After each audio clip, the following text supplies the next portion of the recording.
Global channel Jayanthi Amirshetty tip and cooking ఛానల్కి స్వాగతం. ఇటు పని చేయండి, షేర్ చేయండి, సబ్స్క్రైబ్ చేయండి. మాటకు ముందు నువ్వు మనిషా పశువా అంటారు మన పెద్దోళ్ళు. ఇది విన్నారండి. నడక నేర్చిన అమ్మని నడి బజార్లో ఇడిపించేశారంటండి. ఇది విన్నారు. ఈ కథ ఎంతో చూద్దామా? ఇప్పుడు స్కిప్ చేయకుండా లాస్ట్ వరకు చూడండి. ఒక కేరళలోనంటండి ఒక ఆమెకి నలుగురు కుమారులంట. వాళ్ళ నాన్న చనిపోయాడంట.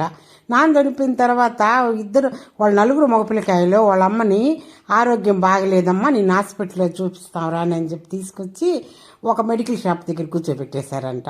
ఆమె నా బిడ్డలు వస్తారు అని చెప్పి ఎదురు చూసి చలికి వనకతా ఉంటే ఆ మెడికల్ షాప్ అయినా కొద్దిగా పెద్దోళ్ళు పక్కన ఉన్నోళ్ళు తీసుకెళ్లి స్వచ్ఛంద సంస్థలో చేర్పించారంటండి. ఈ ఆవు కోసం చూడండి, వాళ్ళ బిడ్డలు వాళ్ళ అమ్మ కోసం తప్పించి నడి బజార్లో ఉంటే వస్తున్నారు. మనుషులా పశువులంటే పశువులే మేలవుతున్నాయండి మనుషుల కన్నాను. నడక నేర్పిన అమ్మనే నడి బజార్లో ఇడిపించేసి ఈ రోజుల్లో మనుషులా పశువులు అంటారు మన పెద్దోళ్ళు. పశువులు చూడండి, వాళ్ళ అమ్మని ఎత్తుక్కుంటా బిడ్డలు ఎలా వచ్చారు. మనకు మానవత్వం ఎక్కడుందండి మనుషులకి?